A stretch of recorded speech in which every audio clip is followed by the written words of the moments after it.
Bonjour à toutes et à tous et bienvenue chez les Chroniques du Commander. On est reparti pour une nouvelle deck tech et cette fois une deck tech un petit peu différente puisqu'en fait on va parler d'un général qu'on a déjà eu, mais ça date d'il y a un petit moment et donc on revient sur ce général avec une nouvelle personne et cette nouvelle personne c'est Louis Guichard. Bonjour à toi. Salut à tous. Alors je suis très content que tu aies accepté de faire cette deck tech en vidéo sur la chaîne. Est-ce que tu peux te présenter pour ceux qui ne te connaîtraient pas encore? Moi, c'est Louis Guichard. Sur les internets, certains me connaissent sous le pseudo de Imperia86. Je joue à Magic depuis la sortie de Dominaria, donc ça fait pas si longtemps que ça pour l'âge de Magic. J'ai commencé par jouer surtout en standard, parce que dans le petit LGS où on jouait, c'était surtout ça. Derrière, je suis arrivé en région parisienne pour mes études et j'ai commencé d'autres formats. J'ai commencé notamment le Magic compétitif en étant bien encadré. Et c'est là où j'ai commencé à faire mes premiers PTQ, mes premiers updates de PTQ.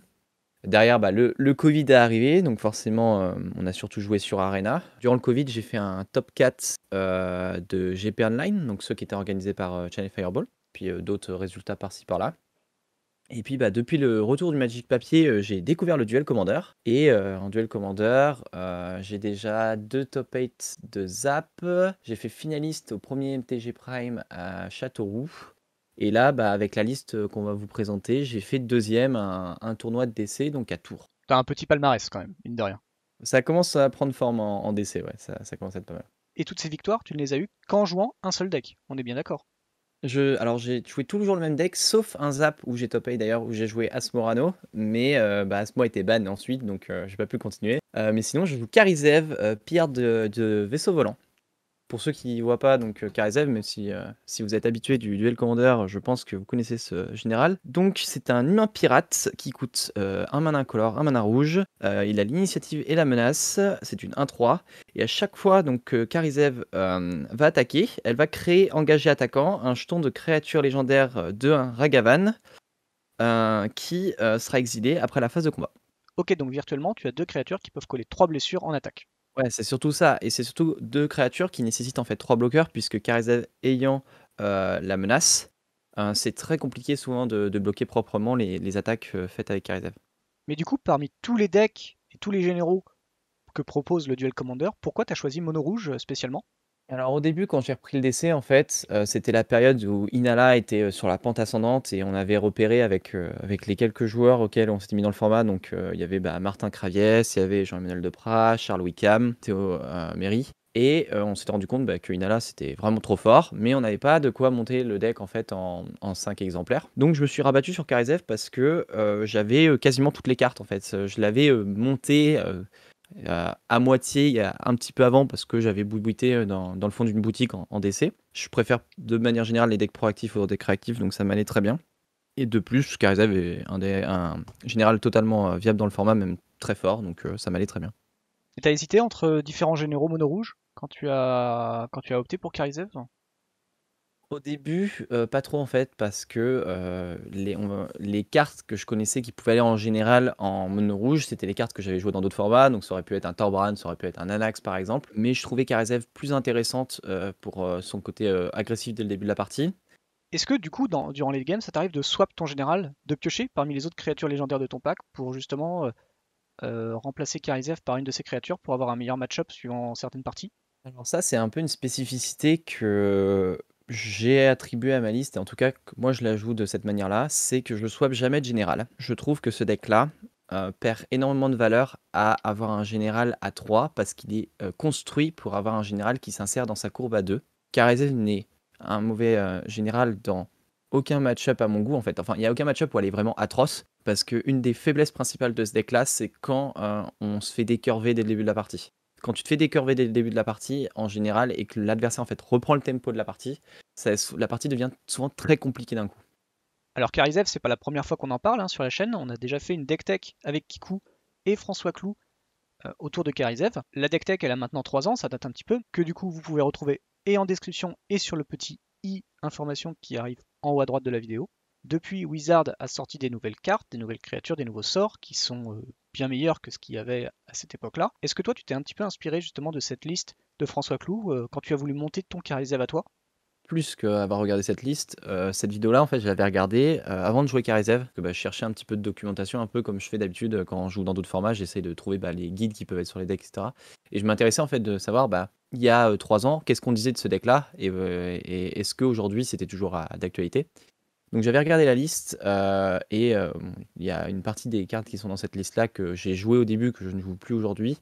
C'est vraiment 2 archétypes de Karizev différents, en fait. Karizev, à mon sens, on peut le jouer, de plein de manières différentes, mais les 2 archétypes les plus puissants pour ce général-là, tu vas avoir donc le build comme François avait fait, donc qui est plutôt, burn, très agressif, Mhm. avec, des burns, des créatures, qui ont quasiment toute la célérité, une grande partie de créatures, en fait, qui restent pas sur la table après le tour auquel tu les as jouées. Alors que moi, ma liste, elle est, celle que je joue actuellement, elle est beaucoup plus, axée mid-range, prise de board. Mes créatures, je veux qu'elles stick, je veux que, les créatures que j'ai sur la table, si mon adversaire ne les gère pas, ça devienne totalement problématique pour lui. Avec la liste plus mid-range, on arrive à accrocher un peu tous les matchs, dans lesquels on joue, même quand on joue contre un général contre lequel on sait que c'est assez compliqué. Tu as parlé de deux types de listes dans Charisève, ta liste à toi, plutôt axée créature, et la liste Burn. Qu'est-ce que tu penses du coup des listes Burn? C'est un peu les builds que je jouais au début, parce que, bah, forcément quand tu démarres dans un format, tu t'inspires un petit peu de ce que font les autres et puis, moi j'aime bien partir brut de pomme de ce que font les autres et ensuite, bah, ajouter, mes cartes puisqu'en fait, j'avais aucune connaissance du format, donc il y a certaines cartes qui me paraissaient moyennes ou alors sur lesquelles j'avais pas forcément d'affinité, mais pour autant, bah, j'étais pas sûr que c'était des mauvaises cartes tant que je les avais pas jouées. Personnellement, cette version burn-là, je l'aime pas trop parce que comme je disais tout à l'heure, tu as des match-ups très polarisés et à Magic en général, je préfère avoir des decks qui peuvent, se battre, contre tout. Maintenant, c'est quelque chose qui est totalement viable, c'est très régulier que, ce genre de liste-là, trust encore les top 8 des tournois. Donc, les gens qui jouent ces listes-là, ça me choque pas. C'est pas, la liste que moi je recommanderais forcément parce que, étant donné que j'ai beaucoup travaillé sur la liste, je recommanderais plutôt, la liste que je joue actuellement. Mais après, c'est aussi une question d'affinité et moi, elle me correspond plus, mais peut-être qu'il y a des joueurs qui seront plus à l'aise avec une liste plus burn. En termes de power level, je pense que la liste que je joue actuellement est plus forte sur un field complet que la liste burn. Maintenant, dans un field plus précis, la liste burn peut être meilleure. Notamment, j'en ai discuté récemment avec un autre joueur de burn dans le sud. Et lui, il a un field qui est très contrôle. Et en fait, dans un field qui est très contrôle avec beaucoup d'anti-bet, etc., bah, on peut jouer juste beaucoup plus de blast et gagner les parties de cette manière-là.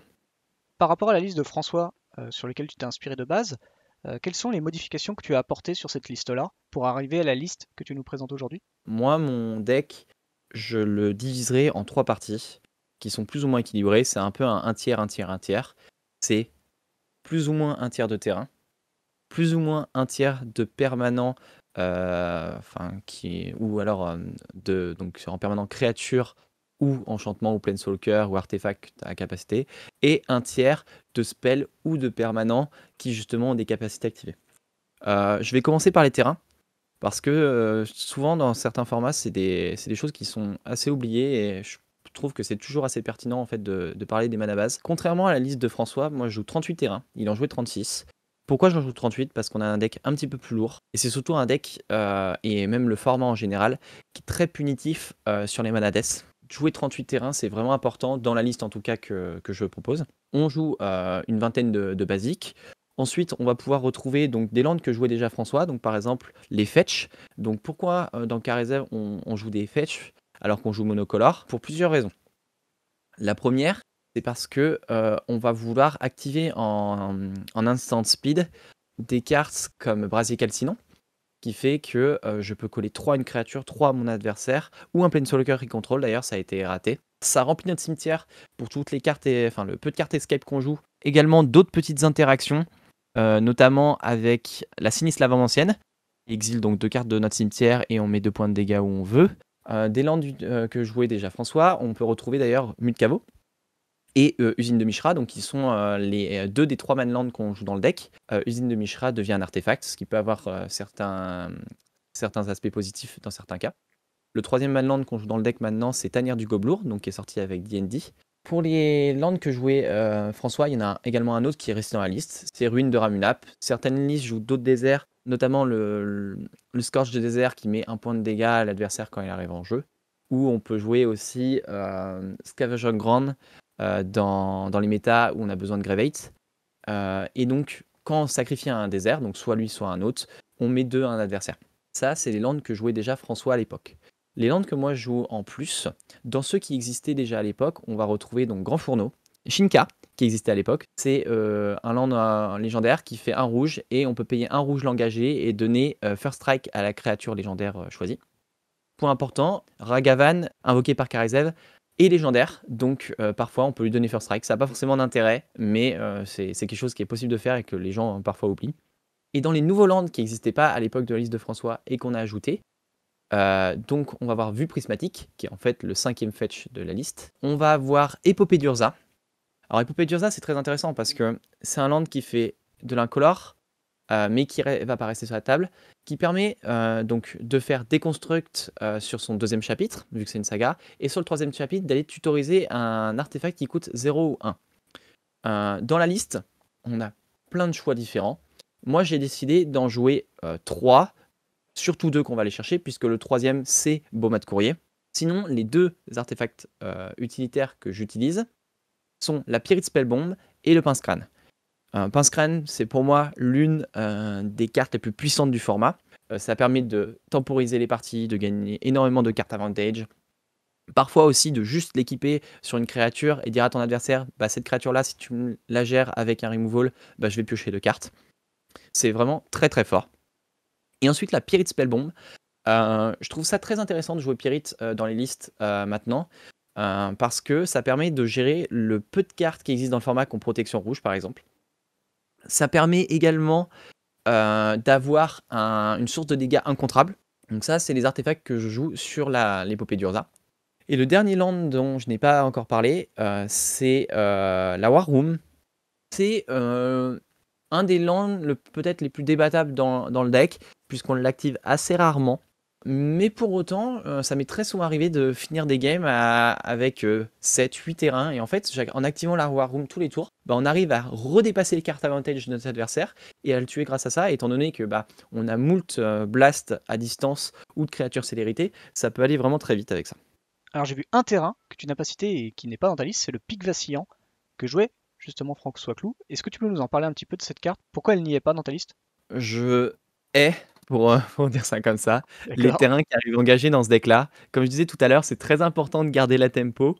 Et si tu perds la tempo avec ce deck-là, bah, en général, tu vas être vraiment en difficulté. Et les terrains qui arrivent engagés, tu perds très vite la tempo. Dans mon deck, il y a un terrain qui peut faire ça, qui est Tanière du Gobelour. Et c'est pour ça d'ailleurs que bah, c'est un ajout récent. Et peut-être que c'est une carte qui restera pas à cause de ça. C'est parce qu'à partir du 3e land, il va arriver engagé. Et avoir des tap lands dans ce deck-là, si on n'a pas d'autres lands en main, ça peut très vite être problématique. On aime vraiment respecter notre curve, au moins jusqu'au tour 4 en enchaînant les terrains. Le Castle Bressred, c'est pareil. C'est une carte que j'ai un peu en hésitation, mais il est un peu gratuit à jouer dans ce deck-là. C'est pas compliqué en fait de le faire arriver d'étaper, étant donné qu'il nous suffit juste d'avoir une montagne. Et son activation peut être intéressante. C'est assez rare, pour être honnête, qu'on le fasse. Mais étant donné qu'on a quand même pas mal de créatures, il est souvent plus menaçant pour l'adversaire que nous par rapport à l'utilité qu'on va en avoir, parce qu'en fait dans ce deck là on a souvent des cartes en main. En fait c'est très rare qu'on soit vraiment au top deck, ou alors c'est des parties qui vont durer extrêmement longtemps, et du coup on a jusqu'au tour 7, 8, 9 des cartes en main pour interagir avec ce qui se passe sur la table. Par rapport à François, je joue beaucoup plus de créatures. François était à 20 créatures. Actuellement dans ma liste je suis à 28 créatures. On va commencer par les drop 1. J'en joue 11 actuellement. C'est peut-être pas assez, c'est pareil, une question que je me pose assez régulièrement. Je trouve que dans ce deck-là, on n'est pas forcément obligé de faire créature T1 pour mettre la pression. Du moins, ça dépend des match-ups. Dans les match-ups contrôle, c'est ce qu'on va vouloir faire. Dans les match-ups où on va jouer contre un autre deck agressif ou un deck combo, bah parfois on aime bien juste faire T1 go, puisque bah, si l'adversaire joue un dork ou si l'adversaire joue un autre drop 1, bah, on aime bien parfois juste choquer ou bolter la créature adverse. C'est pas trop gênant. Pour revenir sur les créatures, on a toujours le guide gobelin, on a le Nob de Stormkirk que François jouait déjà à l'époque, et j'aime beaucoup cette carte. Alors certes, c'est qu'une 1-1, qui a même pas célérité, mais en fait dans le format, il y a énormément d'humains, et il y a beaucoup de personnes en fait qui vont, hormis sur un blast, ne pas pouvoir gérer ce noble, et en fait c'est exponentiel, hein. À partir du moment où il connecte, tous les tours tu vas prendre plus de dégâts, et ça peut aller vraiment très très vite. Dans les autres créatures que jouait François, donc on retrouve la Sinistre Lave ancienne, la Violence du Monastère qui pareil est un grand classique des listes mono-red dans tous les formats, Zurgo. Dans les nouvelles cartes qui sont apparues après la liste de François, on va pouvoir retrouver par exemple la Mage Carré Flamme, qui est très intéressante dans les match-ups où on va se retrouver face à des créatures indestructibles par exemple, puisqu'elle va mettre des compteurs -1/-1 avec nos blasts plutôt que de mettre des blessures. On va retrouver le Golem de peau de glace, donc qui est la raison pour laquelle on joue des Snowlands. Je sais pas à quel point ce golem-là est si important que ça. Ses upsides, c'est que il a 2 d'endurance par rapport à n'importe quelle autre créature en 2-1 qu'on pourrait jouer, il en existe plein en mono-red qu'on joue pas, ou le fait qu'il soit artefact. Artefact, ça peut être aussi un downside parce que forcément, il prend les dégâts artefacts. Après, on va retrouver des cartes beaucoup plus récentes, donc qui sont sorties avec Image 2 ou après Image 2. Donc, on va retrouver donc la Dragon Age Chandler, donc qui est jouée en moderne, en legacy, qui est moi, en tout cas, je trouve un des meilleurs drop 1 qu'on a actuellement dans le jeu. Donc, c'est une 1-1 qui, quand on va lancer un sort non créature, va surveiller 1. Donc, on va pouvoir regarder la carte dessus de notre bibliothèque et décider si on la laisse au-dessus ou la mettre dans notre cimetière. Et c'est très important dans Mono-Red de faire ça, puisqu'en fait, ça nous permet de vraiment filtrer tout notre deck. Et qu'on la joue au T1 ou plus tard dans la partie, elle aura vraiment toujours une utilité. Ensuite, on va jouer forcément Ragavan, donc qui est également lui ban en tant que général depuis pas longtemps après sa sortie, puisque c'était strictement une meilleure copie que Zurgo qui était déjà ban. Donc Ragavan, pareil, terreur de tous les formats construits dans lequel il est. Et on va retrouver la combattante de Fackelrat. Elle, pour le coup, c'est souvent une 2-1 pour 1. Sa capacité, on va très peu l'activer. J'ai pas eu le temps de la tester énormément pour le moment, mais j'en suis satisfait, puisqu'avant, on jouait juste une 2-1 qui faisait rien d'autre. Donc, c'est strictement un upside de ce genre de carte-là. Pour passer au drop 2, alors, j'en joue pas beaucoup. Et c'est l'une des raisons pour laquelle, d'ailleurs, tout à l'heure, je disais que j'étais pas forcément fan de swap dans ce deck-là. C'est parce que le meilleur drop de notre deck, en fait, il est dans la command zone. Et donc, au tour 2, en général, on a toujours envie de faire Karazev, sauf cas spécifique de j'ai une créature obligée en face à gérer, ou alors je joue contre-attaque ultra contrôle et je préfère jouer 2 tours 1 en supplémentaire pour mettre la pression, ce genre de choses. En cartes, donc en drop 2 que l'on joue aujourd'hui, le seul que jouait François, c'était le Kenra Tremblotaire. En cartes qu'on joue nous maintenant, donc on a l'apprenti loyal, qui pour moi est l'une des meilleures cartes rouges présentes en duel commander. Ça paye pas de mine comme ça, mais c'est une carte qui met énormément de pression sur la table. Et c'est l'une des cartes, si celle-ci n'est pas gérée, la partie peut se terminer ultra vite. Ça va très très vite en fait, parce que si vous avez joué Karizev tour 2, que vous jouez l'apprenti loyal tour 3, et que l'adversaire n'a pas de gestion pour ça, en fait dès le tour 3 il va prendre 6 par rapport à ce board là. Et ça va ultra vite. Derrière, en fait, c'est pareil, c'est toujours exponentiel. Les top terres restent après la phase de combat. Vous n'avez même pas besoin d'attaquer avec l'apprenti loyal pour que les top terres se créent. Ce qui fait que parfois, en fait, il y a des bloqueurs au sol en face et donc vous voulez pas que cet apprenti loyal meure, mais pour autant, les top terres se créent et passent par-dessus. C'est vraiment ultra puissant. Une carte que je joue actuellement, c'est le Cratérien Gobelin, qui fait un peu débat aussi dans les joueurs de Karizev parce que c'est pas trop une créature qui est là pour agresser. C'est loin d'être irrelevant parce que on pense tout de suite aux artefacts. Mais par exemple, on peut détruire un Ugin aussi avec cette carte-là. On peut détruire n'importe quelle carte Eldrazi incolore qui n'a pas indestructible. Et ça peut en fait vite devenir intéressant ce petit effet-là. Ça peut détruire JT aussi, qui est l'une des pires cartes qu'on peut prendre en face de nous avec le deck. Et la dernière carte que je joue, c'est l'adversaire assoiffé. C'est un grand débat sur est-ce que cette carte-là est strictement supérieure à H-Zealot. Le défaut que je reproche à H-Zealot, c'est de coûter rouge-rouge. Et dans ce deck-là, une mana base très classique qu'on a au T3, c'est 2 sources de rouge et une source d'incolore. Et le problème d'un H-Zealot, c'est que si je l'ajoute T3, derrière, avec de l'incolore, je joue quasiment rien dans mon deck. Actuellement, c'est ce que je teste, et je pense que dans la construction du deck, elle est plus importante que Hdelot.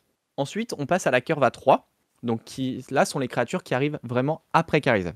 C'est vrai que le tour 3 il est assez important dans ton deck parce que comme au tour 2 on a Karizev, il peut se passer différentes choses. On peut se retrouver avec soit Karizev est sur le board et soit Karizev n'est plus sur le board. Pourtant il faut maintenir un peu la pression qui est propre au deck. Comment tu arrives justement à maintenir cette pression? Cette pression-là, on peut la mettre de différentes manières.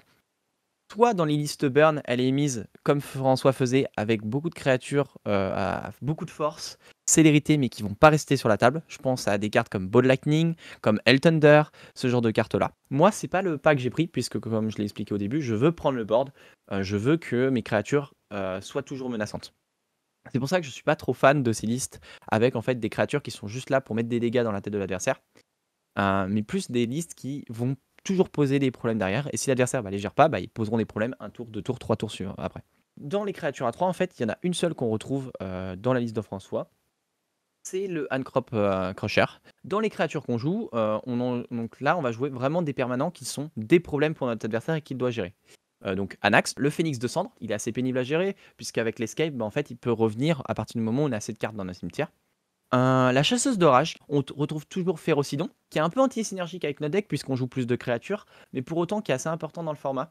On va retrouver l'Aelia, et l'Aelia c'est pareil, pour moi l'une des meilleures créatures rouges du format. Ça en a pas trop l'air comme ça parce que c'est juste une 2-2, 3-3 célérité en réalité, le tour à l'arrive, mais le card advantage qu'elle peut nous donner est vraiment conséquent. On peut jouer les terrains avec l'Aelia, et c'est vraiment un plus par rapport à d'autres cartes qui ont à peu près les mêmes effets. Donc c'est l'une des plus grosses menaces dans cette courbe à 3 de notre deck. Ensuite, on va retrouver Magus of the Moon, que j'aime bien jouer.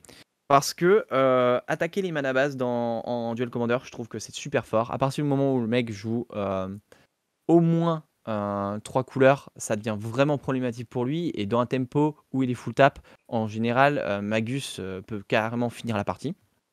Et la dernière carte dont j'ai pas encore parlé, c'est une carte que je voyais pas dans les listes avant de jouer dans le format, que j'ai décidé d'intégrer. C'est le Seasoned Pyromancer. Ça permet de prendre le board, de recycler sa main, et en plus, elle a une autre capacité, qu'il est assez rare d'activer, mais c'est possible de le faire, ça m'est déjà arrivé plusieurs fois, qui est pour 5 mana, je peux l'exiler de mon cimetière et mettre 2-1-1 sur la table, et c'est possible de le faire à n'importe quel moment, donc fin de tour adverse, avant de prendre notre tour, si on avait des manas d'étape, on peut le faire pour remettre la pression au moment d'un bloc, ce genre de choses. Pour finir sur les créatures, ça va être les créatures donc, de fin de curve, donc à 4 et plus.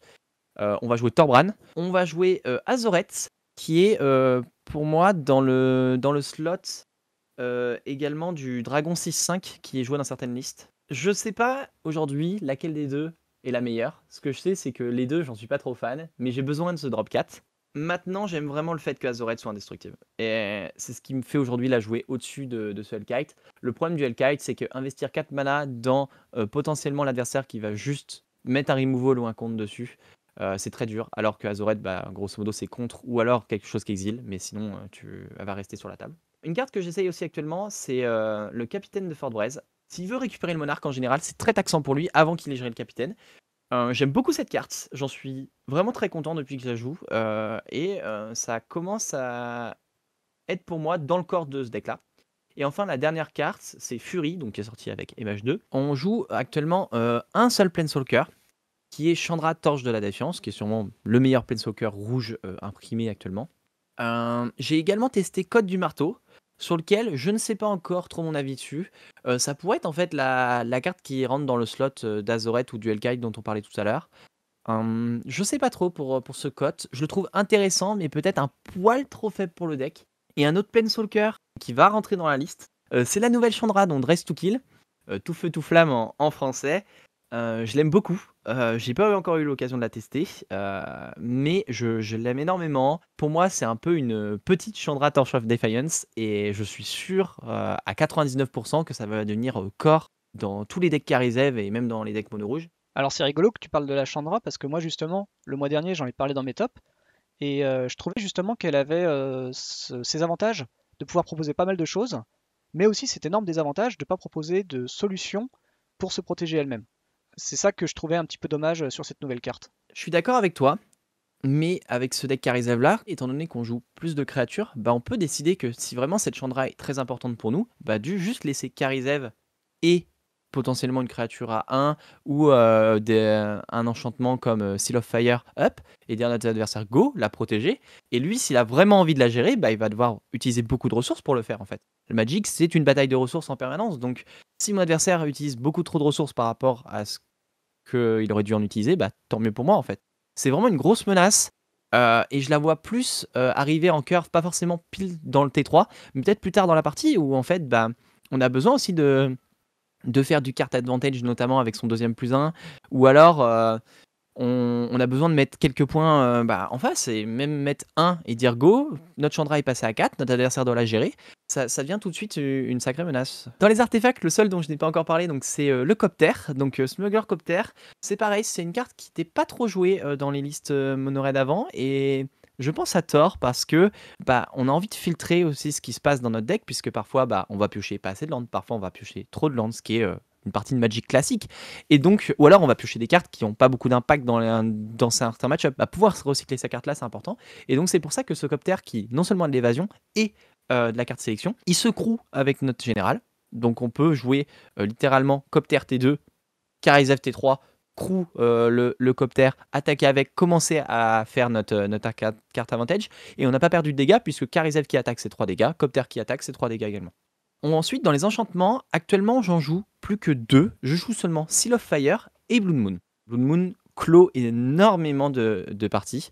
Et on a, pareil, j'ai discuté souvent avec des joueurs qui jouent, notamment, bah, jouent des versions plus burn et qui me disaient qu'ils n'aimaient pas Blood Moon. Je pense vraiment que c'est une erreur et que tout deck de Duel Commander qui joue une couleur, donc rouge, ou un rouge avec une autre couleur, devrait jouer Blood Moon parce que c'est une carte qui 75% du temps va, si elle touche la table, elle clôt la partie. C'est littéralement ça. C'est elle touche la table, elle clôt la partie. Et des cartes comme ça dans Mono-Red, on n'en a pas beaucoup. Je pense que tout joueur de Duel Commander qui joue 3 couleurs ou plus sait à quel point Blood Moon lui fait mal et veut la respecter en permanence. Dans les enchantements que je ne joue pas et que je jouais avant, on va parler de Sulfuric Vortex et de Pilier Pyrostatique. À ces deux cartes-là, je vais rajouter Anchor of Mishra qui était dans les artefacts, mais que je ne joue pas non plus. Pour moi, ce sont vraiment des cartes dédiées à un archétype burn. Et vu que moi, je suis plus dans un deck qui veut interagir, j'ai besoin de slots d'interaction, notamment avec plus de choc ou ce genre de cartes. Donc je sais que c'est un avis qui fait pas consensus, mais en tout cas, c'est là où j'en suis dans la liste. Idem pour Anchor of Mishra. C'est une carte qui est excellente sur le play et assez mauvaise sur la draw, donc c'est pas trop le genre de carte que j'ai envie de jouer. Les sorts, en termes de curve, il y a quand même une grande différence par rapport aux autres permanents. C'est que dans cette liste qui se veut plus mid-range, en fait, on veut des sorts de gestion plutôt que des sorts de pure burn. J'ai vraiment envie que l'intégralité, ou presque, des sorts que je joue pour mettre des dégâts puisse cibler ce que je veux. On joue plus de cartes qui sont des Lava Spike, on joue plus de cartes en fait qui vont juste dans la tête de l'adversaire, hormis quelques-unes dont je discuterai après pourquoi. Étant donné que ces cartes-là sont là pour la gestion, mais on n'est pas obligé de se soucier en fait que ça coûte 2 ou pas, puisque ça va être des cartes qui vont souvent être jouées après le T3 pour faire le passage justement pour Karizev ou les autres créatures, ou alors avant, puisque ça va être par exemple pour gérer tous les mana d'orc. Un exemple concret, c'est il est très fréquent que contre Kinan, notre début de partie, c'est on va pas jouer nos créatures et on va juste tuer littéralement toutes les créatures que lui va poser pour pas qu'il puisse partir en combat. Tous les combos créatures, souvent en fait, on va jouer vraiment sur soit du Drogo, parce qu'on a les sorts en instant speed, soit en jouant en ritual speed parce qu'on aura toutes les itérations de marteau volcanique qu'on joue dans le deck. On va jouer plusieurs itérations de Bolt ou Simili-Bolt, donc forcément on va jouer Lightning Bolt, et on va jouer Dommage collatéral, donc c'est Bolt avec une condition. Cette condition-là, elle n'est pas si lourde que ça pour ce deck-là, puisque un trick qu'on peut faire, par exemple, c'est attaquer, Karizev met ses dégâts de First Strike, le singe met ses dégâts, et après la phase de combat, mais avant la phase d'exil, on peut sacrifier le singe pour mettre 3 dégâts à l'adversaire où on souhaite. Une autre manière d'utiliser cette carte-là, et ça va de même avec Earthfire, donc qui est sa grande sœur, mais pour un mana de plus, mais ça met 4, et on peut aussi sacrifier un Planeswalker, mais c'est très rare. C'est si notre adversaire joue des cartes comme Lightning EX sur nos créatures, et bien on peut juste les sacrifier en réponse, comme ça notre adversaire n'a pas gagné les points de vie, et nous en plus on a fait une sorte de carte advantage puisque notre adversaire a utilisé un anti-bet sur une créature en fait qui n'existe plus, donc ce sort va fizzle. Une bolt que je joue pas, qui est souvent jouée, mais moi j'aime pas trop, c'est Shard Volley. parce que comme je disais tout à l'heure, les landes sont super importants dans ce deck-là. C'est souvent en fait qu'on a besoin de 5-6 landes dans ce deck-là pour que notre partie se passe bien. Devoir sacrifier un terrain, c'est vite lourd. Après, on va jouer une quantité de chocs différents, simili-chocs, sans jouer choc d'ailleurs, c'est ça qui est assez paradoxal, c'est qu'aujourd'hui, étant donné qu'on a assez de chocs améliorés, on n'est pas obligé de jouer choc. Dans les dernières listes, j'en joue 4, et j'en suis assez content. Donc ils sont Burst Lightning, Starfire. Pourquoi on joue Starfire? Tout simplement parce qu'on a DRC, donc Dragon Rage Chandler dans le deck, et donc ça peut lui déclarer son Delirium. Galvanic Blast, c'est pour ça d'ailleurs qu'on joue le land de base artefact, qu'on peut activer juste notre usine de Mishra pour pouvoir faire un artefact de plus et mettre ses 4 points de dégâts. Et mine de rien, entre les tokens possibles de top tier, de la 2-1 qu'on a vu tout à l'heure, plus le pince-crâne, la pyrite, le copter, il y a des situations où on arrivera à avoir 3 artefacts et à mettre ses 4 points de dégâts. Et le petit nouveau donc, qui est s'amuser avec le feu. Quand on passe à la courbe à 2, on va avoir donc du Searing Blaze dont j'ai déjà parlé pour gérer ce qu'on souhaite, du Lightning Strike, de l'Incinerate, du Searing Spree, donc ces 3 derniers qui sont littéralement les mêmes cartes. Et ensuite, on va avoir 2 sorts qui ne gèrent pas les créatures. Donc c'est Abrade et Skullcrack. Pourquoi Skullcrack? Parce qu'il y a des cartes dans le format comme Mitar qui existent et il est assez important d'avoir une ou deux réponses dans notre deck pour pouvoir interagir avec ces cartes-là. Et Abrade parce que détruire les artefacts, c'est quand même assez important dans le format actuellement, notamment depuis que Urza Saga est arrivé. Il y a beaucoup de decks en fait qui jouent Urza Saga, donc des artefacts, donc Abrade n'est jamais une carte morte en soi, et en plus ça gère relativement bien les créatures du format. Ensuite, on va avoir Feu Tueur. Dans le format, il y a beaucoup de créatures problématiques pour nous qui ont 4 d'endurance. Je pense à Brimaz, par exemple. On peut penser à Atraxa en command zone aussi, qui est une carte qu'on veut surtout pas laisser rester trop longtemps sur la table parce que sinon on va juste perdre. Il y a aussi le petit Cavru qui est arrivé dans MH2. S'il n'a pas encore tous les domaines, c'est le moment de le gérer. Enfin, c'est vraiment assez important de gérer ce genre de cartes-là. Et derrière, dans les 2 dernières instances, donc ça va être des instances qui sont souvent gratuits, entre guillemets, même s'il y a un coût qui n'est pas du mana. Ça va être Pyrokinésis, dont j'ai parlé tout à l'heure, qui est ultra important parce que ça dégage le passage, ça empale les decks combo quand on est full tap, qui partent et en fait on arrive à interagir avec eux. Et Salve de Feu également. Alors Salve de Feu, ça coûte quand même 2 montagnes à sacrifier. Mais encore une fois, c'est un anti-bet qui met 4 sans utiliser notre mana. Et c'est super important. On passe au rituel. Une autre itération de Bolt, mais en rituel, c'est Chain Lightning. Flame Slash qui est là pour les créatures, comme je disais tout à l'heure, à 4 d'endurance. Pour ceux qui regarderont la liste, vous pourrez remarquer que je joue 4 itérations de marteau volcanique. Pourquoi j'en joue autant d'itérations? Parce que des créatures à 3 d'endurance dans le format, il y en a quand même pas mal. Et on joue un deck avec plus de créatures et qui veut mettre quand même pas mal de dégâts avec ces créatures-là, donc on est obligé de dégager le passage. Et il me faut une quantité assez importante de ces cartes-là pour juste les avoir en main, parce que forcément à Magic, plus tu joues l'itération d'une certaine carte, plus tu vas la toucher. Dernier rituel à 2 que je joue, donc c'est Arc Trail, qui est assez courant pareil dans les listes, puisque ça te permet souvent de faire du 2 pour 1 contre les decks agressifs. Et le dernier Blast, c'est Arc Pyromantique, qui a le bon goût de pouvoir être incontrable la plupart du temps. Les 3 dernières cartes en rituel qui restent, c'est des cartes un petit peu spéciales. Je vais commencer par celle, la dernière, donc qui coûte 4, donc qui est la Confluence Ardente. Je vais pas mentir, la plupart du temps, ça va être 4 mana, je mets 6 à mon adversaire. Mais on aime quand même avoir cette carte-là, parce que parfois ça va être, on va mettre 4, et puis je vais détruire ton artefact important. La polyvalence de cette carte-là la rend vraiment forte. Les 2 dernières cartes en rituel, c'est des cartes pour faire du carte advantage. Il y en a une qui est assez facile à comprendre, donc qui est éclairer la piste. Et la dernière carte, qui est un peu une nouveauté pareil dans ces listes-là, et où on a beaucoup de débats dessus, c'est Roule l'infortune. Donc c'est Wheel of Fortune, mais qui peut mettre des dégâts. Cette carte, elle est, je pense, très complexe à jouer, et moi encore, j'ai beaucoup de mal à l'appréhender. Mais j'ai le sentiment, et en discutant avec d'autres joueurs, que le plafond de la carte, là où elle serait la plus puissante, est ultra élevé. Non seulement parce que c'est pas courant en fait comme pour les adversaires de prendre ce genre de décision. Mettre le dilemme de l'adversaire, lui dire attention, tu vas peut-être prendre trop de dégâts si tu dis un nombre trop, même si tu refuel ta main. Ou alors tu vas peut-être dire un nombre trop petit, et moi en fait prendre des dégâts c'est peut-être pas important pour moi. Et donc de ce fait, moi je vais repiocher cette carte et piocher cette carte dans Mono Red, sachant qu'on a au moins 3 manas sur la table déjà. Donc imaginons qu'on repioche, on va dire, une moitié-moitié entre des landes et des spells actifs. C'est vraiment important. On n'est pas obligé de la jouer quand on a une main vide. On peut la jouer littéralement quand on a des cartes en main. C'est pas très grave parce que si on considère que c'est mieux de refuel sa main à ce moment-là, c'est important. J'ai vraiment l'impression qu'on est sur une carte qui est trop peu jouée en Duel Commander par rapport au power level probable qu'elle a. Ça veut dire qu'elle t'a souvent sauvé dans des situations? Non, non, je dis ça en sortant de tout ça parce que la carte en elle-même, je l'ai beaucoup théorisée, j'ai pas eu le temps de la jouer beaucoup. Mais les seuls cas où je l'ai joué, les situations étaient ultra intéressantes, autant pour moi que pour mon adversaire, pour savoir combien nommer. Et j'ai même fait l'exercice après une partie avec d'autres personnes en leur expliquant la situation du game state, board state. Et on n'était pas forcément tous d'accord au début. Et en fait, à la fin, on a réussi à réunir un chemin de pensée qui nous guidait à peu près vers la même chose de mon adversaire aurait dû dire quoi par rapport à ce cas-là, et moi j'aurais dû dire quoi. Je pense que cette carte-là est aussi complexe que ça. En général, il va dire 3, non?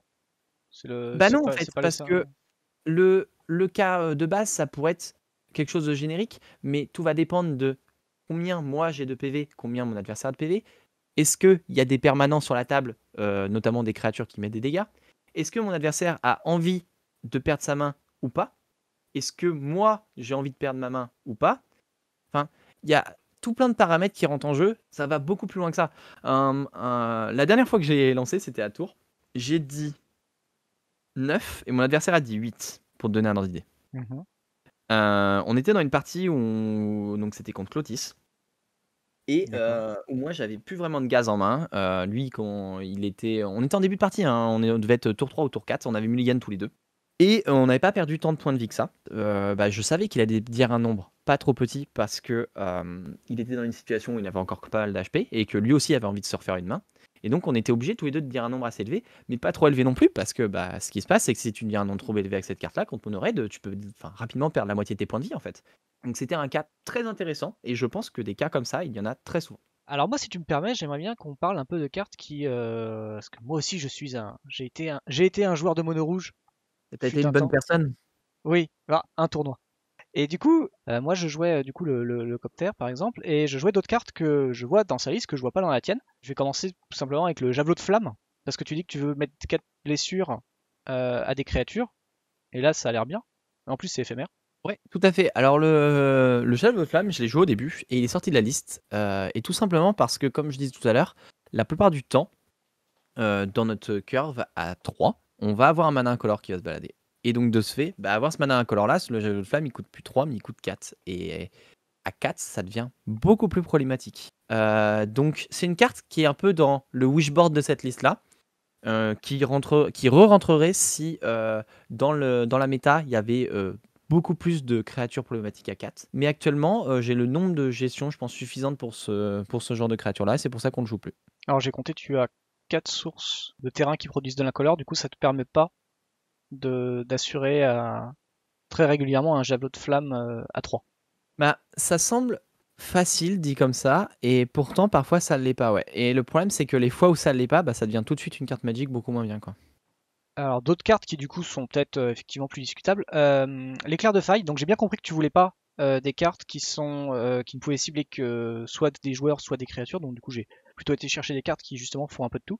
Ouais, alors c'est pareil, c'est une carte qui est un peu dans le wishboard, mais je l'aime pas trop en Duel Commander parce que tu donnes tout de suite, en fait, quand tu la suspends, euh, bah, le choix à ton adversaire de est-ce que je veux me commit en mettant une créature et ma créature va mourir, ou alors est-ce qu'en fait j'ai juste envie que l'éclair de faille est dans ma tête et je peux juste attendre un tour en fait, c'est pas très grave d'attendre peut-être ce tour-là et de le faire. Et donc, je la trouve un peu weak dans ce sens-là. Je préfère jouer un choc au-dessus où je peux répondre vraiment en instant speed à ce que fait mon adversaire. Puisqu'en fait, là où les blasts sont les meilleurs, je trouve, c'est justement au tour 3. Puisque si on a réussi à faire un tour 1, Karesev tour 2, et que les deux sont restés, et que tour 3, on a par exemple, il y a deux créatures qui sont arrivées en face, je peux faire double blast, j'ai dégagé le passage, mes créatures attaquent, et toi tu dois gérer mes créatures au tour suivant, parce que sinon tu vas te reprendre la même sauce. Si tu reposes des créatures, je peux les gérer, ou poser une autre créature pour les déborder. Dans cet aspect-là, en fait, la carte que tu viens de citer ne rentre pas, puisque si je l'utilise T3, je vais utiliser 3 mana pour mettre 3 dégâts, donc gérer une seule créature. Et ça sera sûrement pas suffisant pour la situation. Autre carte qui pourrait rentrer, je pense, dans le Caridev, c'est embrocher les critiques. Je lui reproche le même défaut que la carte qu'on a citée avant. D'accord. Parce que tu vas devoir en fait soit mettre un blast tête, soit attaquer. Et vu que bah, moi je veux gérer les créatures puis attaquer, bah ça marche pas dans ce sens-là. Tu joues pas sans calcinant, ça fait concrètement du 2 pour 1 et t'as quand même beaucoup de bêtes qui ont 2 de défense. Celle-là, tu l'aimes pas non plus? Je l'ai joué pendant un moment, et ce que je reproche à cette carte-là, c'est que pour 2 mana, j'ai envie de mettre au moins 3 points de dégâts, et qu'elle en met que 2. Bah, si je veux mettre 2, en fait, je préfère jouer des chocs au-dessus, quitte à pas avoir l'upside de je vais mettre 3 à mon adversaire. Comme je disais tout à l'heure, on n'est vraiment pas dans un archétype qui est basé pour faire du burn. Certains match-ups vont se résoudre à ça parce que ils vont avoir quasiment que les anti-bêtes, et en fait nos bêtes vont pas rester sur la table. Et donc du coup, bah, il va falloir à un moment tuer l'adversaire sur les points qui lui manquent, et c'est les burns qui vont aller dans la tête. Mmh. Mais notre deck de base est pas fait pour ça, hein. Le deck, il est designé pour mes créatures vont être sur la table, vont mettre des dégâts ou être gérés jusqu'à ce que mon adversaire soit n'a plus d'anti-bêtes, soit n'a plus de ressources. Et là, mes créatures ne peuvent plus être gérées, mettre les dégâts. Et si il passe son temps en fait à gérer mes créatures, bah, il n'a pas de mana up ou de contre, etc. Et dans ce cas-là, bah, les burns peuvent finir le travail. Si par exemple je suis contre un adversaire qui joue aussi des créatures, bah là mes burn spells sont là pour gérer les créatures en face et dégager le passage. Et étant donné que mes créatures n'ont pas toutes des bons bodies, mais ont quand même pour la plupart des façons de s'échapper, que ce soit avec le flying, que ce soit avec la menace, que ce soit avec le trample, eh ben, on arrive au final à souvent déborder notre adversaire de cette manière-là. Créature que tu joues pas, voleur de riches. J'aime beaucoup cette carte Magic, mais pas dans ce deck-là. Je l'ai beaucoup joué, pareil, notamment en standard. J'ai beaucoup apprécié la jouer. Le problème que je reproche à Robert The Rich, c'est que il est dans la curve à 2, donc on retrouve les mêmes problématiques que tout à l'heure. Mmh. Que comme je disais tout à l'heure, en fait, notre deck a souvent des cartes en main, donc c'est pas tout le temps qu'il va activer sa capacité. Et sinon, en fait, c'est une 2-2 qui a pas initiative. Donc, ça pourrait être un peu le débat avec Adversary, qui peut être payé pour 5 ou 8, etc. et recaster des spells. Je pense que je préfère la capacité d'Adversary parce que déjà, bah, ça la fait grossir quand on paye plus. Et bah, ce côté flashback est, à mon sens, plus intéressant que la possible carte que tu vas attraper avec Robert, qui possiblement tu vas pouvoir la caster. Il faut qu'elle soit bien dans ce spot-là. Enfin, il y a tout plein de paramètres qui font que Robert peut, la moitié du temps, prendre une carte qui t'intéresse pas du tout. Là où Ragavan va au moins faire un trésor. On est quand même sur un deck qui est mono rouge, monocolore, ça, censé être à vocation budget, mais il y a quand même quelques cartes qui coûtent un petit peu cher. Je pense évidemment à Épopée d'Urza qui je pense être et à Ragavan, Ragavan qui est la carte la plus chère de ton deck je crois. Est-ce que du coup pour ceux qui ont une option budget, qui voudraient quand même monter mono rouge et essayer de s'en sortir un petit peu sur des tournois, mais qui peuvent pas se payer certaines cartes comme l'Épopée ou le Ragavan, est-ce que tu as des options budget?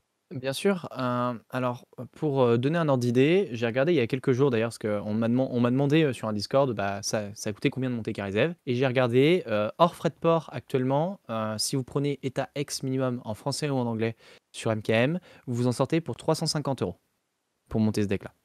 Je trouve que pour un deck de DC, c'est pas très cher. 350 € aujourd'hui, c'est même pas le prix de certains bilans de bleu, quoi.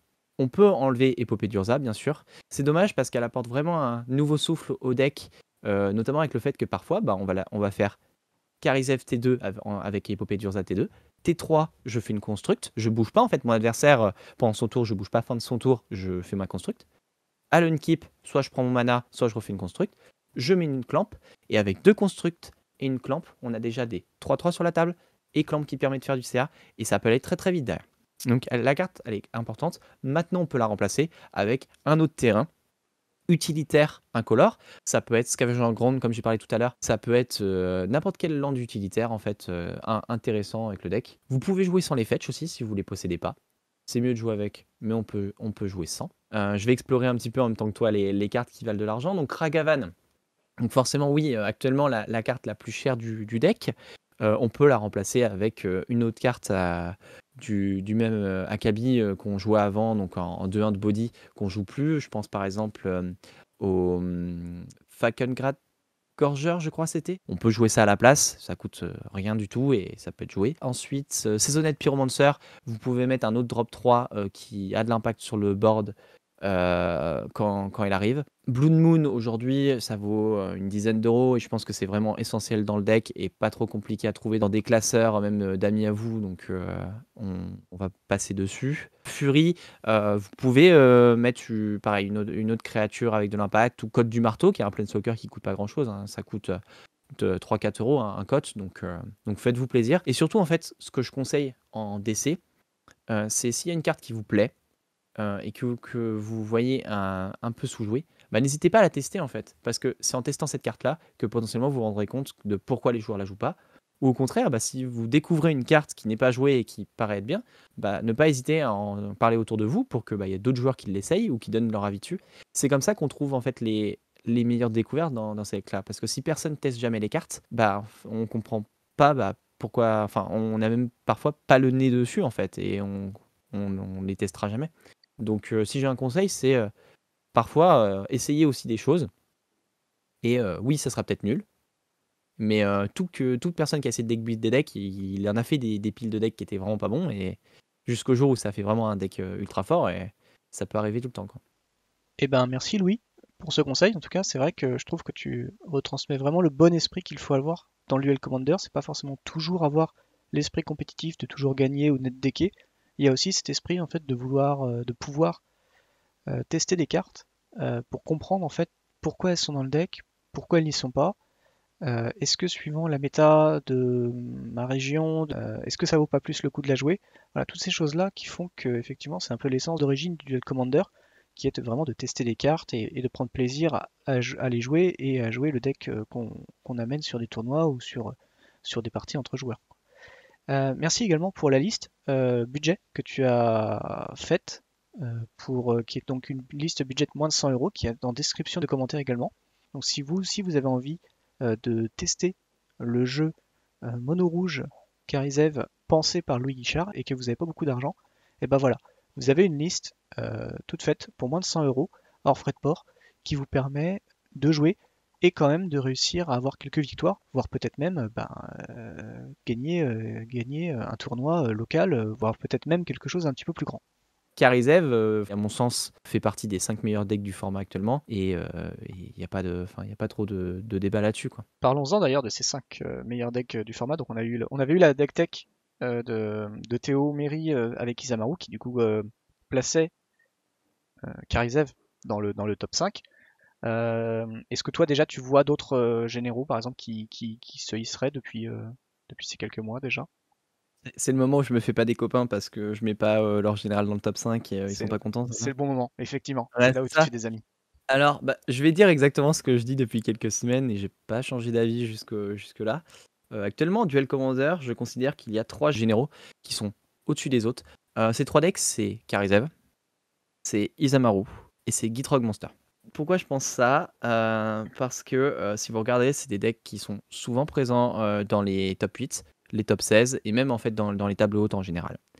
Euh, pour Karizev et Isamaru, qui sont des decks pas trop difficiles à piloter au début, et au fur et à mesure que vous montez dans les tables hautes et que vous avez des parties qui sont serrées, forcément les decision making est ultra important, et c'est là où on va reconnaître les bons joueurs de ces decks là et les joueurs un peu moins expérimentés. Et pour Give Trog Monster, je trouve que c'est un deck qui a énormément de ressources. Et alors, mon choix dans cette tier list est peut-être un petit peu biaisé parce que souvent, Gitrog est joué par des experts du deck. Et donc forcément, il est assez impressionnant à avoir piloté et il le pilote bien. Mais je pense que c'est quand même un deck qui est très très très bon en Duel Commander.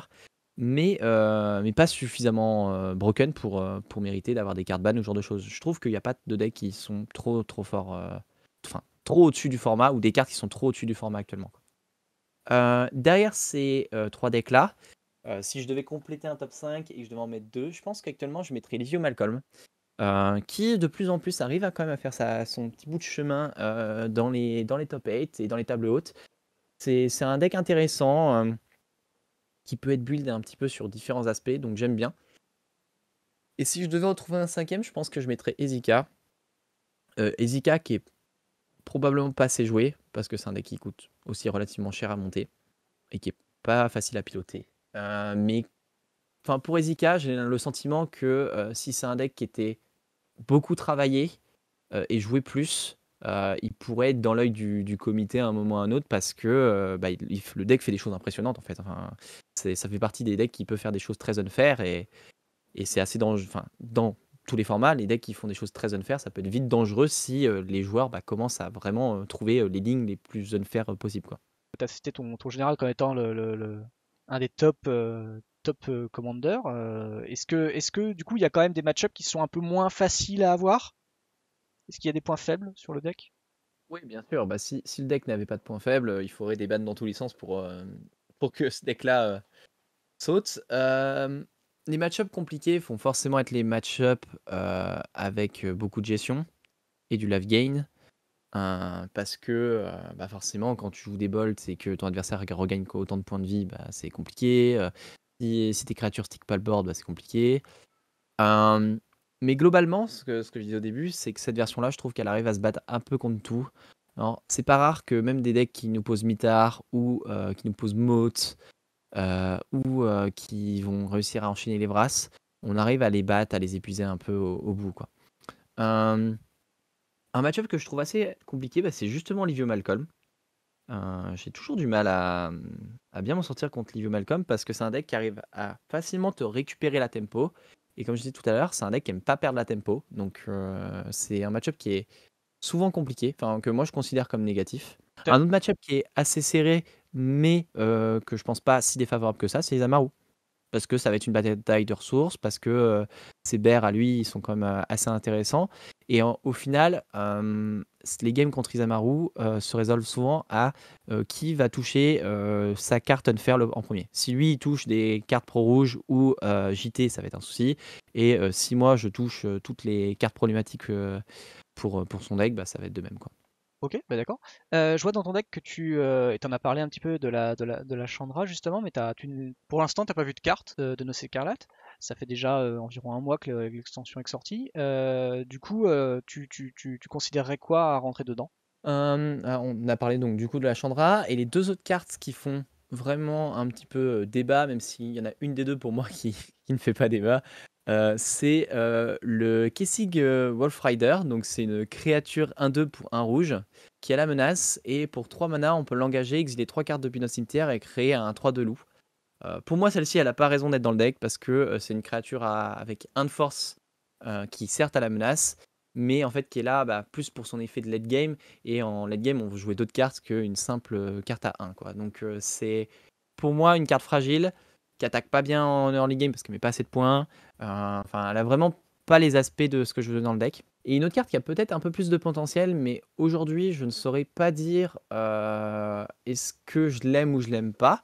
Bah, c'est la carte qui fait un peu l'effet d'Ankov Mishra au final, donc qui est le vampire qui s'appelle le Semi-Mystery Gatekeeper, donc le gardien de la porte du cimetière.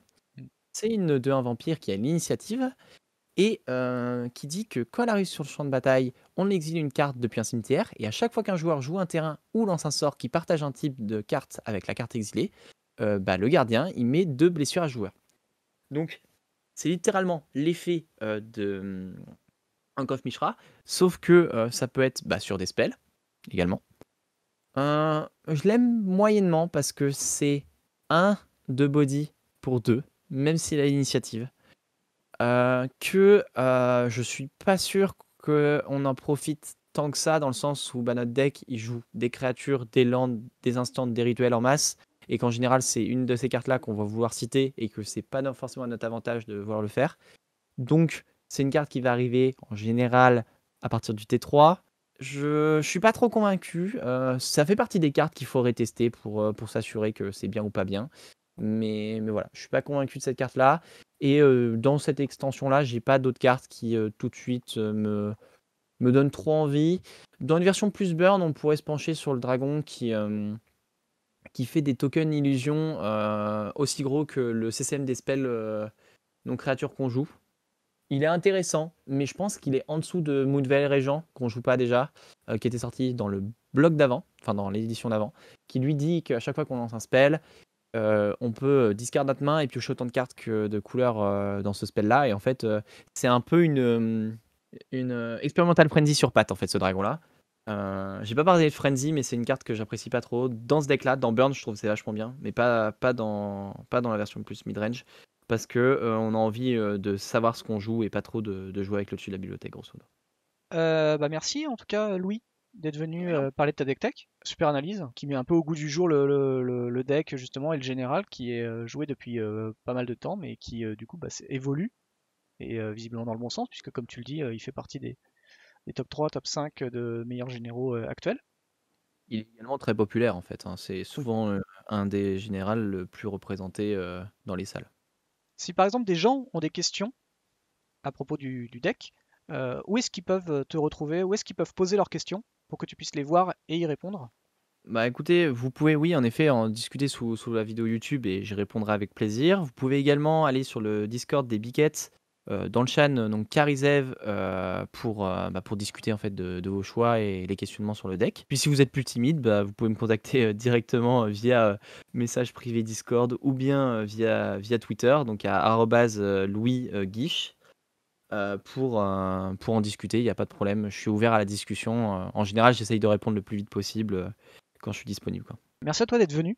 De rien, ça me fait plaisir. Nous c'est fini. En tout cas, on va se retrouver, on se retrouvera une prochaine fois pour la nouvelle année avec d'autres deck tech. D'ici là, on va vous souhaiter une très bonne journée. On vous fait de très gros bisous et on se dit à très bientôt chez les Chroniques du Commander. Bye bye. Salut!